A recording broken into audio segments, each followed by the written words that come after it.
객사업자 본인 발등 본인이 찍었다. 드라이버 파산위기 살아남을 방법은 없는가? 안녕하세요.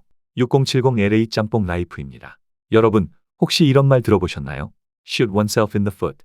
직역을 한다면 내 발등을 내가 쐈다는 뜻입니다. 우리가 알기 쉽게 의역하면 내 발등을 내가 찍었다입니다. 이 상황에서 뜬금없이 무슨 말이냐고 할 수도 있지만 이 말이 요즘 피가 철철 나는 느낌으로 제 가슴을 후벼 파고 들어옵니다.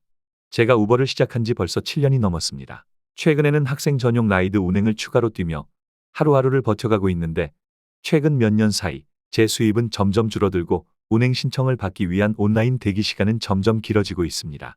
불과 5년 앞도 보지 못하고 멍청하게 가족과 친구들을 끌어들여 함께 돈 벌어보자 했던 그 순간들이 지금은 저를 갉아먹는 기억으로 돌아오고 있습니다. 도대체 왜 이런 일이 벌어졌는지 오늘 이 시간에 나눠보려 합니다. 그리고 살아남을 방법은 없는지도 생각해 보고자 합니다. 전체를 이해하기 쉽도록 5파트로 나누어 설명해 보도록 하겠습니다. 파트 1. 달콤한 유혹의 그림자. 몇 년 전만 해도 우버나 리프트 그리고 도어대시 같은 깨길자리는 꽤 괜찮은 수입원이었습니다. 자유롭게 일하고 시간 조절도 되고 괜찮은 팁도 들어오고 말이지요. 당시에는 정말 이만한 일도 없다 싶었죠. 그리고 계획회사들은 계속해서 말했습니다. 초대된 친구가 100회 운행을 완료하면 그 드라이버에게 보너스로 $750 드립니다. 그리고 추천한 당신에게는 보너스 $500를 드려요. 운전이나 음식 배달로 벌 수 있는 금액에 비하면 매우 큰 금액의 보너스였습니다. 때문에 솔직히 그때는 그게 진짜 기회라고 생각했습니다. 그래서 저도 모르게 가족들에게 이야기했습니다. 형님, 이거 해봐요. 돈 돼요. 교회 형제님, 시간 있을 때 해보세요 하고 열심히도 주변 사람들에게 드라이버를 함께 하자고 권유했습니다. 그런데 그게 나 스스로가 나 자신의 경쟁자를 만드는 길이란 걸 그땐 몰랐습니다. 그들이 내 옆자리에 서는 동료로서가 아니라 오늘날과 같이 나의 수입을 나눠 갖는 존재가 될 줄은 상상도 못했던 것이지요. 아마도 저 말고도 대부분의 드라이버들이 그랬을 겁니다. 파트 2. 넘쳐나는 드라이버, 줄어드는 콜. 시간이 흐르고 거리에 기획 차량이 넘쳐나기 시작했습니다. 라이드쉐어 앱을 온라인으로 장시간을 열어두어도 라이드 배정은 좀처럼 뜨지 않았습니다. 그런데 장시간을 기다린 후에 울리는 라이드 요청 콜마저도 여러 드라이버가 쟁탈 경쟁하도록 만들었더군요. 말하자면 라이드 서비스 요청을 여러 드라이버 앱에 동시에 뜨도록 한 것입니다. 하지만 그것을 아주 신속하게 수락을 해도 그 신속함과는 전혀 상관이 없이 설정된 세팅 값에 의하여 시스템이 임의로 드라이버를 선택하도록 되어 있습니다.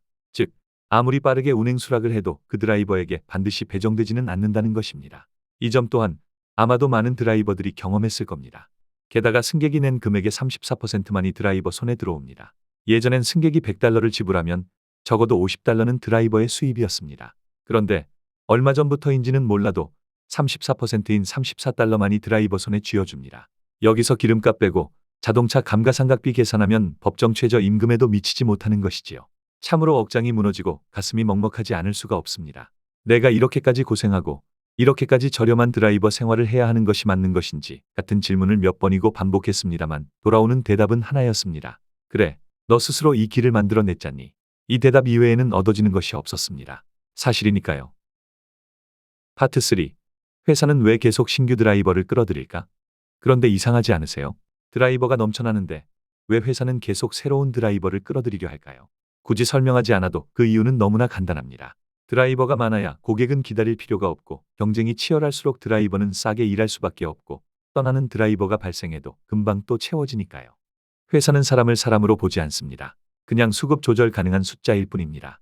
그러다 보니 어느 날 문득 내가 라이드쉐어 회사의 로봇처럼 느껴졌습니다. 내 삶, 내 시간, 내 차, 이 모든 것을 라이드쉐어 드라이버라는 직업에 남김없이 갈아 넣었는데 남은 건 교통사고와 그로 인한 허리 통증 그리고 형편없이 감소한 내 수입뿐이었습니다. 파트 4. 자율주행차, 사라지는 직업들. 하지만 회사는 드라이버들의 이러한 고통에는 아랑곳하지 않습니다. 회사는 다음 단계인 자율주행차를 영업전선에 투입하기 시작했습니다. 우버는 이미 여러 자율주행 회사와 손을 잡았고 몇몇 도시에서는 무인 택시가 시범 운행 중입니다. 처음엔 그거 아직 멀었잖아 싶었습니다. 그런데 무인 택시, 즉 자율주행차에 현재보다도 훨씬 저렴한 서비스 요금을 장착시키고 7월부터는 본격적으로 자율주행차가 영업을 시작한다는 언론의 보도가 있었습니다. 운전자가 필요 없는 시대가 정말로 코앞에 와 있는 겁니다. 그렇다면 드라이버인 우리는 어떻게 될까요?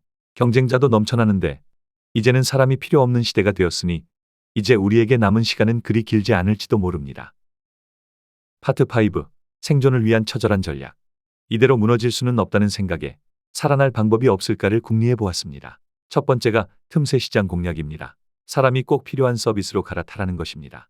예를 들면 노인 전용 이동 서비스, 아동 픽업 라이드, 애완동물 전용 차량 서비스와 같은 분야는 자율주행차가 대체하기 어렵습니다. 두 번째, 멀티 플랫폼 전략인데요. 한 곳에 의존하지 말라는 것입니다. 이미 이렇게 하시는 분들이 상당히 많은 것으로 알고 있습니다. 우버 외에도 DoorDash, Instacart, Amazon Flex 등으로 일자리를 다각화하라는 것이지요. 하지만 아이디어를 구색 맞추기 위하여 여기에 소개는 했지만 이 부분은 사실 의미가 없다는 생각입니다. 신청을 해도 1년 이상 웨이팅 리스트에서 잠자고 있는 케이스가 대부분일 겁니다. 그야말로 기다리다 굶어 죽기 딱 알맞은 상황인 것이지요. 세 번째, 나만의 브랜드 만들기, 즉 1인 운송 비즈니스 전환입니다. 언뜻 이해가 되지 않을 텐데요. 예를 들면 병원 동행 서비스, 부동산 전단지 배포, 지역 내 픽업 및 딜리버리 전문 직업을 의미합니다. 네 번째, 차량을 돈 버는 자산으로 바꾸기입니다. 카버타이저, 차량 광고 수익을 내는 것입니다. 월 약 $200 정도의 추가 수익이 발생할 수 있습니다.